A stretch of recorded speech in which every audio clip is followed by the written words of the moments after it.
संसार में हर एक माता पिता अपने संतान की इच्छा पूरी करते हैं, लेकिन सद्गुरु के रूप में जिस शिष्य को अपने गुरु की कृपा मिलती है वो शिष्य धन्य है। इसीलिए आज गुरु पूर्णिमा पर वो शरीर से नहीं कृपा से यहाँ मौजूद हैं। उन्होंने कहा कि मैं तुम्हें अपने पास ही मिलूँगा और मुझे महसूस हो रहा है कि वो मेरे पास ही मौजूद हैं। अगर आप भी चाहो तो मेरी आँखों में मेरे गुरुजी का दर्शन स्पष्ट कर सकते हो, आपको दिखाई दे ही जाएगा। गुरु कृपा ही केवलम, उनकी इच्छा के आगे फिर और कुछ नहीं बोलना चाहिए। अपने सद्गुरु से कभी जिद नहीं करनी चाहिए और अपने सद्गुरु की इच्छा के विरुद्ध कभी नहीं जाना चाहिए। मैंने मेरे जीवन में जब से मेरा होश संभाला है, छोटा मोटा पता नहीं, पर अपने गुरु की आज्ञा का कभी उल्लंघन नहीं किया। आंख मूंद कर उन्होंने कहा कि ये ही पूरब दिशा है, तो मैंने हाथ जोड़कर कहा हाँ ये ही पूरब दिशा है। और यही कारण है शायद कि मुझ में तो ऐसी कोई बात नहीं है। अगर मेरे मुख से परमात्मा बोल रहा है तो मेरे सिर पर मेरे गुरु का हाथ है, यही कारण है।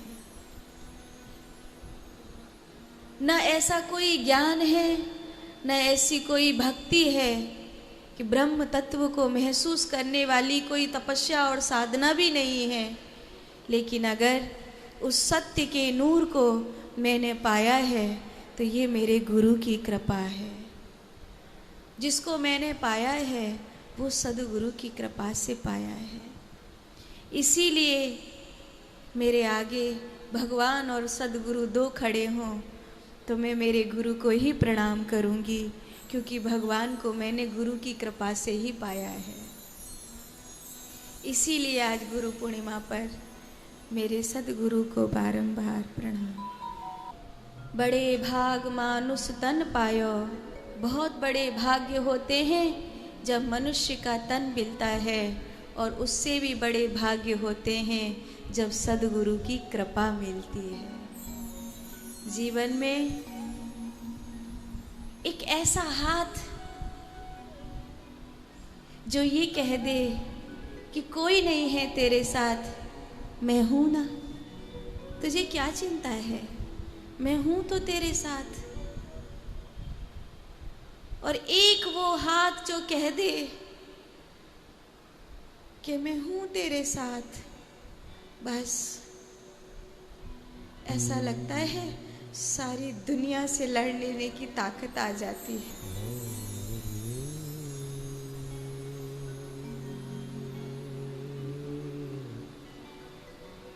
एक माँ जैसा सहारा।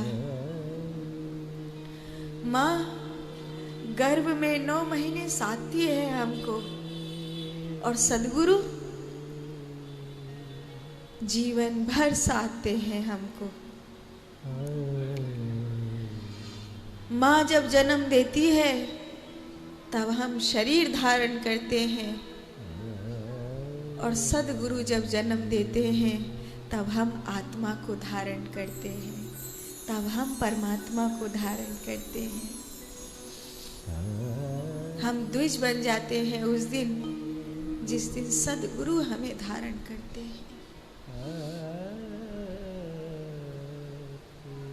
इसीलिए कहा है किसी ने, निगुरा होता ही का अंधा, खूब करे संसार का धंधा, पड़े नरक की खान, मनवा निगुरे नहीं रहना।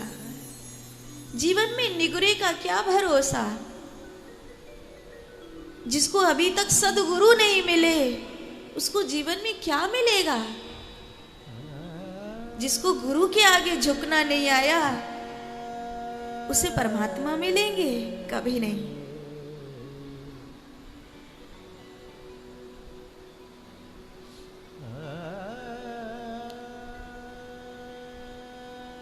चाहे कोई कितना भी ज्ञानी हो जाए, पर जब तक गुरु की उंगली आज्ञा चक्र पर नहीं आती ना, वो प्रकट नहीं होता जिसके लिए मनुष्य करोड़ों जन्म तरसता है। एक दो जन्म नहीं, करोड़ों जन्म। इसीलिए परमात्मा की धरती पर मूर्ति का नाम है सदगुरु।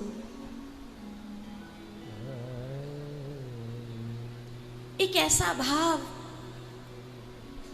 जो हमें निर्भय बना देता है। एक ऐसा भाव, ऐसा लगता है कि अपने सदगुरु से कुछ कह दिया, अब कोई भय नहीं है, अब सब अच्छा होगा।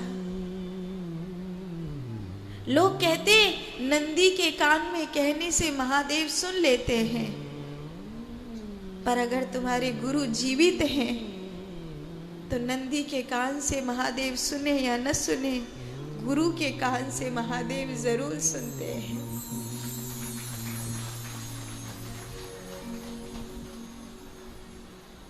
इसीलिए अनंत शुद्ध प्रेम, दुनिया का सबसे प्यारा प्रेम या तो अपनी माँ से होता है या मनुष्य को सदगुरु से होता है। ऐसा प्रेम ब्रह्मांड में कभी किसी से नहीं हो सकता जैसा प्रेम मनुष्य को अपने सदगुरु से होता है। अगर उस प्रेम को नहीं जाना तो जिंदगी में कुछ भी नहीं जाना। प्यार की एक अटूट, एक बड़ी प्यारी सी डोरी है, और ये तो भैया जिसको प्यार हुआ है उसी को पता चलता है। जिसको कभी प्यार हुआ ही नहीं उसको नहीं पता चलता। जिसको अपने सदगुरु से प्यार हुआ है उसको पता चलता है कि ये प्रेम कैसा है, कुछ अलग है, सारे संसार में सबसे अलग है। इतना प्यारा, इतना प्यारा कि कहता हूँ गुरु गोविंद दो खड़े, काके लागू पाए, बलिहारी गुरु आपने, गोविंद दियो मिला।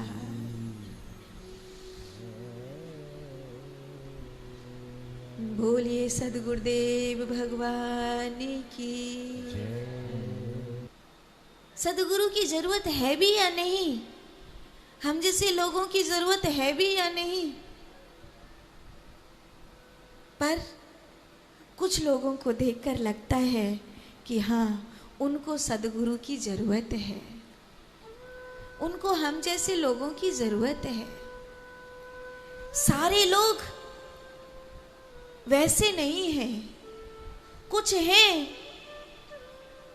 तो उन कुछ के लिए कुछ प्रभु के प्यारों को छोड़ा नहीं जा सकता। इसीलिए संसार में न रहते हुए भी संसार में रहने का मन करता है कि कुछ भी हो जाए हरि का नाम गाते रहो, क्योंकि हो सकता है कोई ना जागे, पर हो सकता है कोई जाग जाए। और अगर 100 में से कोई एक भी जाग गया तो कल्याण हो जाएगा। कभी न कभी तो जागेगा। जिसको नहीं जागना वो हम जैसों के पास आएगा ही नहीं। वो कहेगा ये बेकार आदमी है, इनके पास जाना ही नहीं है। आ भी गया तो हम खुद भगा देंगे उसको। जिसको जागना है, जिसको सद्गुरु वाले प्रेम की पता है, वो आएगा। और जो कहते हैं ना, जो शरण गुरु की आया, इहलोक सुखी परलोक सुखी। एक आदमी पूछ रहा था चेला होने के लिए क्या करना पड़ता है, तो उसने बताया ये करना पड़ता है, ये करना पड़ता है, ये करना पड़ता है। इतने सारे नियम, शिष्य बनने के लिए इतना सारी मेहनत करनी पड़ेगी, और गुरु बनने के लिए बोले वो कुछ नहीं करना। तो वो बोला ठीक है, फिर मुझे गुरु ही बना दो, मुझे शिष्य नहीं बनना। तो इस संसार में गुरु सब बनना चाहते हैं, शिष्य कोई नहीं बनना चाहता।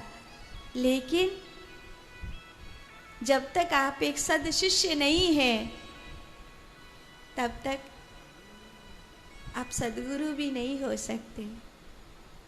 जिसके हाथों ने परमात्मा के पांव को पकड़ा है, कोई उसी के पांव पकड़ के पार हो सकता है। तो जो स्वयं एक शिष्य है सदगुरु का, वही किसी और शिष्य को पार कर सकता है।